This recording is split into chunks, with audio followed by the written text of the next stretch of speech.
Hello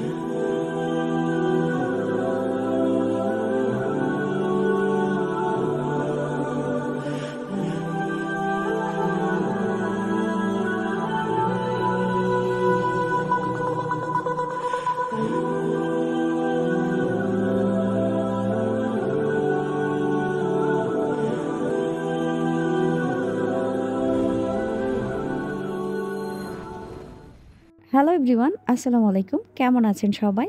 আশা করছি আল্লাহর অশেষ রহমতে সবাই খুব ভালো আছেন। পুষ্প লাইফস্টাইলের নতুন আরেকটি ব্লগ দেখার জন্য আমি পুষ্প সবাইকে স্বাগত জানাচ্ছি।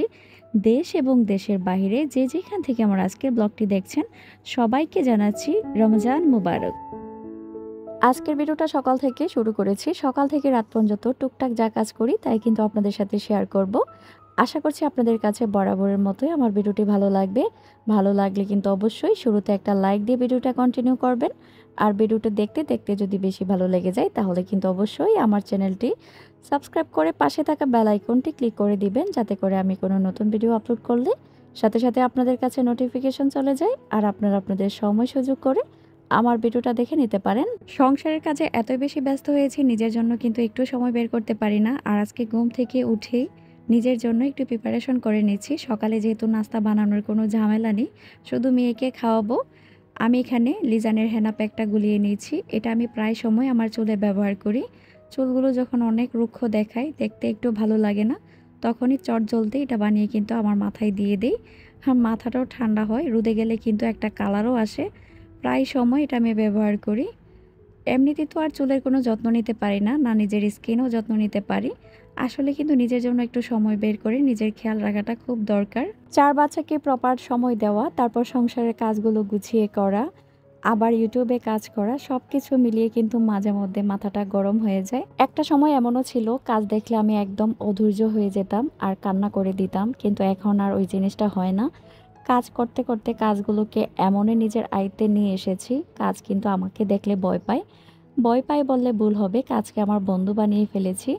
কারণ আমার কাজগুলো আমাকেই করতে হবে, আর আমি সব সময় গুছানো কাজই পছন্দ করি। আর চেষ্টা করি বাচ্চাদেরকে ওদের পরিপূর্ণ সময়টা দিয়ে আমি আমার সংসারের কাজগুলো করার, প্লাস ইউটিউবে কাজ করা। কারণ বাচ্চাদেরকে যদি আমি ওদের প্রপার সময়টা না দিই, ওদের এখন মজবুত হয়ে গড়ে ওঠার সময়। ওদের বাবা যেহেতু কাছে থাকে না, সেজন্য কিন্তু বাবা মায়ের দায়িত্ব দুটাই আমাকে পালন করতে হয়। একটা বাচ্চাকে আপনি যত যত্ন করে বড় করে তুলবেন, ততই কিন্তু ওদের ভবিষ্যৎটাও সুন্দর হবে। যেমন একটা গাছের যত্ন করলে গাছগুলোতে ফল ভালো হয়, ঠিক তেমন বাচ্চাদেরকে যেভাবে যত্ন করে তুলবেন ওদের ভবিষ্যৎটা তেমনই উজ্জ্বল হবে।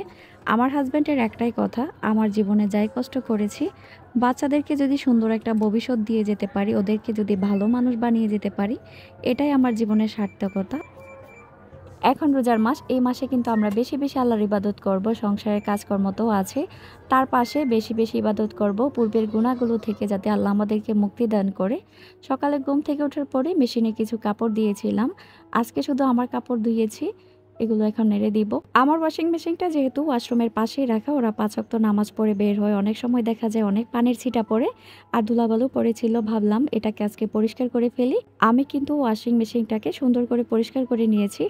জিনিসপত্রের কথাই বলেন আর মানুষের সম্পর্কের কথাই বলেন, যে জিনিসটাকে আপনি যত্নে রাখবেন সেটা দেখবেন অনেক দিন ভালো থাকে। যে জিনিসটা আমাকে যত্নে রাখে, আমি কিন্তু চেষ্টা করি তাকে আরো বেশি যত্নে রাখার জন্য। কথায় আছে না, যত্নে রত্ন মিলে, কথাটা কিন্তু একদম সত্য। 16 বছর বিবাহিত সংসার জীবনে আজকে পর্যন্ত স্বামীর সাথে ওইরকম কোনো ঝগড়াঝাটি, কথা কাটাকাটি হয়নি। টুকটাক হয়তো বা ছোট ছোট জিনিস নিয়ে মাঝে মধ্যে কথা কাটাকাটি হয়। অনেক হাজব্যান্ড ওয়াইফের মধ্যে দেখেছি অনেক ঝগড়া হয়। 4 বাচ্চার মা হয়েছি আজকে পর্যন্ত, সেও যেমন আমাকে সম্মান করে ভালোবাসে, আমিও কিন্তু ঠিক তেমন জায়গায় তাকে রেখেছি। আমি যখন ক্লাস 9-এ পড়ি, আমার এক স্যার ক্লাসে এসে বলেছিল, তোমাদেরকে একটা কথা বলি, যে সংসারে বাবা মা ঝগড়া করে সেই সংসারে দেখবে কোনো শান্তি থাকে না। আর এই ঝগড়ার এফেক্ট কিন্তু সন্তানের উপরে পড়ে, তাদের ভবিষ্যৎটা কিন্তু নষ্ট হয়ে যায়। কথাটা একদম সত্য। আমি এখনও কথাটা মাথায় নিয়ে ঘুরি যে আমি যদি আমার সংসারে কোনো অশান্তি করি, তাহলে অবশ্যই আমার ছোট্ট ছোট্ট ছেলে মেয়ের উপরে এটার এফেক্ট পড়বে। আমি চেষ্টা করি আমার সংসারটাকে সব সময় হাসি খুশি রাখার জন্য। আমি যেমন চেষ্টা করি, আমার হাজব্যান্ড কিন্তু ঠিক তেমনই চেষ্টা করে। আলহামদুলিল্লাহ, আমি আমার স্বামী, সংসার, সন্তান নিয়ে অনেক অনেক ভালো আছি।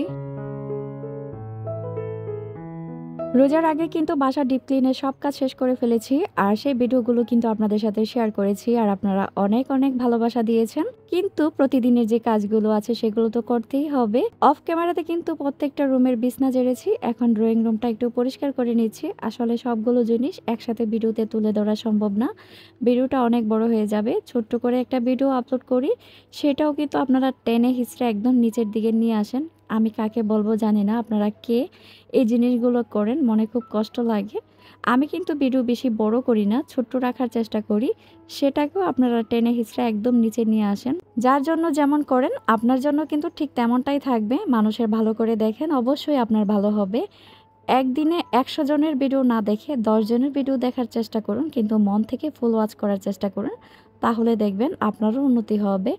এক একজনের দুয়ারে গিয়ে আধা মিনিট 1 মিনিট ভিডিও দেখে তারপর একটা কমেন্ট করে বের হয়ে আসেন, এটা আপনাদের কোন ধরনের মন মানসিকতা আমি বুঝি না। যাই হোক, কিছু কিছু মানুষ আছে যাদের বললেও তারা কোনোদিন ঠিক হবে না। আমি কিন্তু সবার জন্য এই কথাগুলো বলিনি, আমার কিন্তু অনেক লক্ষ্মী লক্ষ্মী আপুরা আছে যারা আমার ভিডিও ফুল ওয়াচ করে আর সুন্দর সুন্দর কমেন্ট করে। আপনাদের এই সুন্দর সুন্দর কমেন্টের জন্যই কিন্তু আমি ভিডিও বানানোর উৎসাহ পাই, আর এত কষ্ট করেও একটা ভিডিও নিয়ে আসি। আপনারা যখন দেখে সুন্দর করে একটা কমেন্ট করেন, তখন কিন্তু এত কষ্ট করে যে একটা ভিডিও বানাই, এই ভিডিওটার সার্থকতা আসে যে আমার আপুরা ভিডিওটা দেখে তাই সুন্দর করে একটা কমেন্ট করেছে।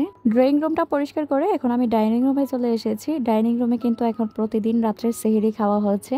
বাচ্চারা দই খেয়ে একদম উপরের যে কাগজটা থাকে সাদা করে ফেলে, ভাবলাম এটাকে একটু হালকা পাতলা পরিষ্কার করে নেই।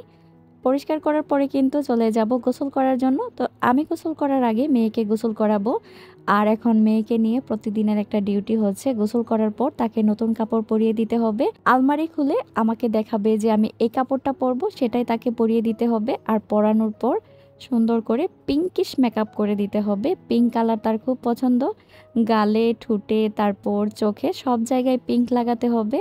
আমার পিঙ্কিশ মা, সবাই কিন্তু তার জন্য অবশ্যই দোয়া করবেন, আর মাশাল্লাহ বলতে ভুলবেন না। এই একটা মানুষ আছে সারাদিন আমার বাসাটাকে গরম রাখে। 3 ভাই কিন্তু বোনের সাথে খুব আনন্দের সময় পার করে, এটাই আমার শান্তি। সারাদিন কাজকর্ম নিয়ে ব্যস্ত থাকলেও ওদের এই হাসি মুখগুলো দেখলে আমার কিন্তু কষ্ট দূর হয়ে যায়। মুসলিমা আক্তার আইডি থেকে কিন্তু মুসলিমা আপু লিখেছিল, আপু তোমার মাকে একটু দেখায়ও, সেজন্য কিন্তু মাকে দেখিয়ে দিলাম। অনেক আপুরা আমার মাকে দেখতে চায়, তাই একটু দেখিয়ে দিলাম। এখন আমি ছাদে আছি, ইফতারি বানানোর পর সবাইকে নিয়ে ছাদে আসলাম। আর 15-20 মিনিট সময় আছে। গাছের পাতাটা কিভাবে বাতাসে দুলছে একটু দেখুন, কি যে একটা শান্তি লাগছে বাতাসটা দেখে। তো এখানে বাতাস খেয়ে কিন্তু বাসায় চলে এসেছিলাম। বাসায় এসে ইফতারি করলাম। আজকে আর আপনাদের সাথে ইফতারির আয়োজনটা শেয়ার করলাম না, কারণ প্রতিদিন একই জিনিস দেখালে আপনারা বোরিং ফিল করবেন। এখন যে কাজগুলো দেখছেন এটা কিন্তু রাতের বেলা। আমি সেহরির আয়োজন করছি, আজকে শক্ত মুরগিটা রান্না করব। তো মুরগি রান্নার জন্য মশলা যা যা দরকার সব দিয়ে দিলাম। আমি প্রায় সময় এভাবে মাখিয়ে রান্না করি, আমার কাছে মুরগি বা মাংস মাখিয়ে রান্না করতেই বেশি ভালো লাগে। আর পাশের চুলায় কিন্তু মেয়ের জন্য টমেটোর ঝোল রান্না করছি। আমার টমেটো পাগল মেয়ের জন্য, টমেটো ছাড়া সে কিছুই খেতে চায় না। তারপর রান্না করে যে কিছু ধোয়াধুয়ি ছিল সেগুলো করে নিয়েছি। এখন উপরে যে টাইলসগুলো আছে একটা কাপড়ের সাহায্যে মুছে নিচ্ছি, কারণ সিঙ্কটা খালি রাখার চেষ্টা করি। সেহরির সময় আবার যেহেতু উঠবো, থালা বাসন হবে, পরিষ্কার না থাকলে একটা জিনিস নিতেও সমস্যা হয়।